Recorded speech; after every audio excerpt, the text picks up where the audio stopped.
그 남자한테 직접적으로 너 이상형이 뭐야? 라고 묻지 않아도 그 남자가 좋아하는 여자의 이상형을 알 수 있는 방법. 그게 좀 몇 가지 있죠. 첫 번째는 그래도 그 사람을 만났다라는 전제 하에 여러분들이 생각을 하시면 되는 게 그 남자의 외형을 한번 살펴보세요. 저 같은 경우 여러분들 눈에 비춰진 제 룩 스타일이 저는 뭐 편집 에디터 같다는 말을 지금 잠깐 듣긴 했는데 본인의 이 패션 스타일이란 거는 결국 본인을 표현하는 하나의 수단이잖아요. 그렇기 때문에 그 사람이 어떤 옷 스타일을 입느냐를 놓고서 그걸 우리가 역추적을 해가지고 남자의 이상형을 어느 정도 가늠을 할 수가 있어요. 저 같은 경우는 이 셔츠뿐만이 아니라 제 영상을 좀 자주 보시는 분들이라면 그냥 되게 좀 깔끔하고 뭔가 좀 포멀하고 약간 근데 좀 스타일리시하면서 튀는 그런 라인이 드러나는 옷들이나 아니면 제가 좀 돋보일 수 있는 옷들을 되게 좀 좋아해요. 근데 제 이상형도 반대로 생각을 해보면 똑같거든요. 저라는 사람도 여자의 이상형을 따질 때 좀 더 그 사람이 남성적인 것만큼 여성스러웠으면 좋겠다는 생각을 많이 해요. 그래서 실제로도 라인이 좀 드러나는 옷, 그리고 그 사람이 좀 더 성숙하게 입는 거, 그리고 오피스룩 같은 걸 굉장히 좋아하는 스타일이에요. 저 같은 경우는. 그래서 여러분들도 어떤 남자를 봤는데 그 사람의 옷 스타일을 조금 분류를 해보시면 좋을 것 같아요. 첫 번째, 힙하고 약간 쇼미더머니에 나올 것 같은 그런 옷 스타일을 자주 입는 남자들이 있을 거고요. 그리고 두 번째는 남친 룩의 정석처럼 되게 댄디한 스타일을 입는 사람이 있을 거고, 그리고 세 번째는 패션에 별로 무감각한 사람이 있을 거예요. 이게 이 세 가지를 딱 나눠서 설명을 해드리면, 첫 번째, 힙한 스타일이란 것 자체가 우리가 봤을 때 그냥 힙하다라고 표현을 하는 것 뿐이지 그들의 패션 세계에서는 다 그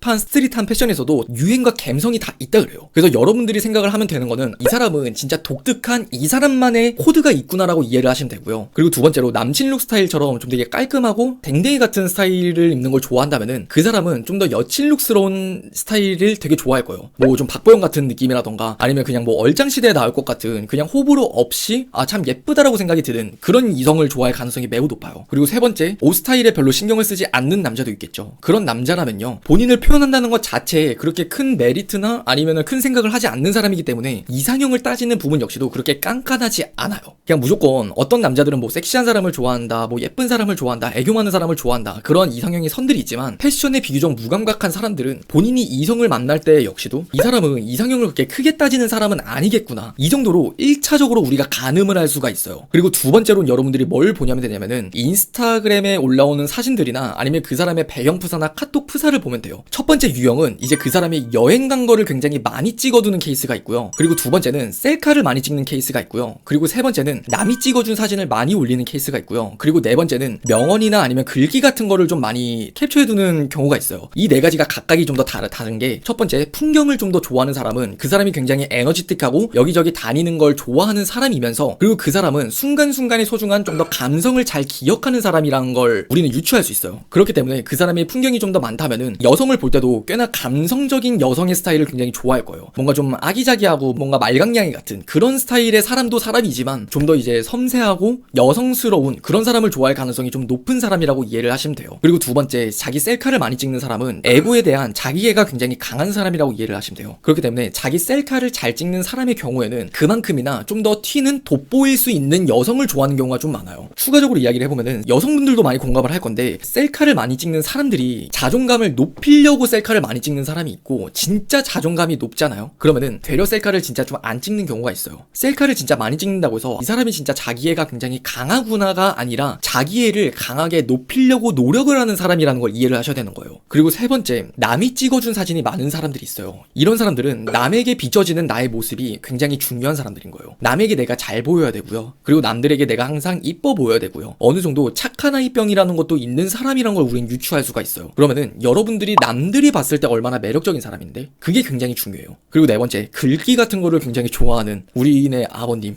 딱 저도 카톡 프사 들어가면은 제 명언 같은 게 좀 하나 적혀 있기도 한데, 이런 사람들은 본인이 추구하는 그 철학이라는 게 있는 사람이라고 생각을 하시면 돼요. 그래서 여기까지 우리가 알 수 있는 거는 이 사람은 진짜 그냥 말 잘 통하는 사람을 좋아한다고 생각을 하시면 돼요. 그냥 나랑 잘 맞는 사람, 그런 소통의 파이값이 굉장히 중요한 사람이라고 생각을 하시면 될 것 같아요. 자기 취미 활동만 올리는 사람들은 어때요? 그 사람은 개인의 사생활 아니면은 개인이 이제 삶을 살아가는 데 있어서 그 사람의 패턴이 매우 중요한 사람이라는 거예요. 그래서 취미 생활이 있다라는 것 자체가 이상형을 따졌을 때도 그 사람의 시간 관리를 좀 더 잘하는 사람, 혹은 그 사람의 사람의 시간을 유익하게 쓰는 사람, 일에만 치여서 사는 게 아니라 그런 밸런스를 잘 맞추는 사람을 좋아할 가능성이 매우 높다고 생각을 하시면 돼요. 그리고 세 번째로 이상형을 알 수 있는 방법은 뭐가 있냐면요, 자연스러운 대화의 흐름에서 알 수가 있거든요. 여러분들은 딱 포인트를 하나만 기억을 하시면 돼요. 그 사람의 대화의 주제가 어느 부분에 많이 초점이 잡혀 있느냐, 그것만 생각을 하시면 돼요. 우리가 10분을 대화를 하더라도 약 400마디 이상의 대화가 오갈 정도로 굉장히 많은 이야기를 한다고 해요. 근데 여러분들이 그냥 대화를 한다라고만 해서 대화를 하는 게 아니라 여행에 대한 토픽이 나올 수도 있고요, 아니면 미래에 대한 토픽이 나올 수도 있고, 꿈에 대한 토픽이 나올 수도 있고, 아니면 과거의 잘못이나 반성에 대한 토픽이 될 수도 있고요, 아니면 여러분들의 교우관계에 대한 토픽이 나올 수도 있어요. 되게 많은 토픽이 나올 수도 있지만 그 안에서 그 사람이 어떤 주제를 좀 더 즐거워한다거나 어떤 토픽에 대해서 그 사람이 좀 더 예민하게 반응을 하는지, 여러분들의 말에 어떤 주제에 좀 더 귀 기울이는 순간들이 있을 거예요. 그것들을 잘 따져보면은 이 사람은 이런 사람을 좋아하는구나 라고 생각을 할 수가 있어요. 제가 구체적으로 예를 한번 들어볼게요. 여러분들이랑 저랑 처음 만나서 이야기를 하게 돼요. 근데 저는 아마 여러분들을 소개팅에 나가서 처음 만나게 되면은 이런 질문을 물어볼 거예요. 지난 한 주는 어땠어요? 유댕씨는?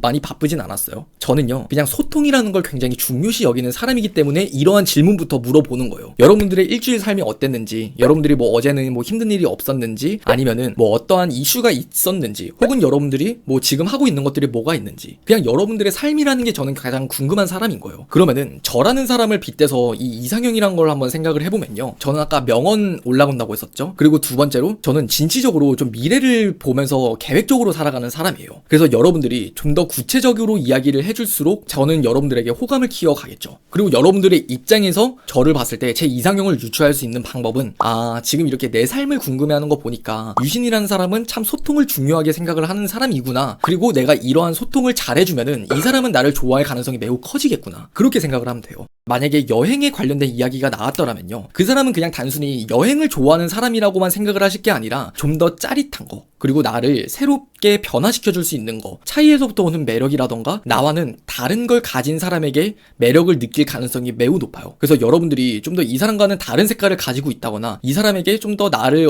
소개하거나 어필을 하는 데 있어서 신비감을 줄 수 있다면 여러분을 굉장히 마음에 들어 할 거예요. 그리고 대화를 하는 주제 중에 본인 이야기를 좀 많이 늘어놓는 사람들이 있어요. 이러한 사람들의 이상형이 뭐냐면은 그냥 자기 얘기 잘 들어주는 사람, 그런 사람들을 좋아하는 경향이 커요. 그래서 좀 더 여유로운 이미지, 그리고 내가 급하지 않고 그냥 늘 차분한 여자를 보면은 되게 좋아하는 경향이 좀 있다고 저는 말씀을 드리고 싶어요. 그래서 여러분들이 이런 자연스러운 대화의 포인트에서도 이 사람은 이런 여자를 좋아하겠구나, 그거를 충분히 감잡을 수 있길 바랍니다. 그러면 굳이 우리가 묻지 않아도 이 사람은 이런 사람 좋아하겠네, 그런 이상형이라는 게 진짜 감잡힐 수가 있어요.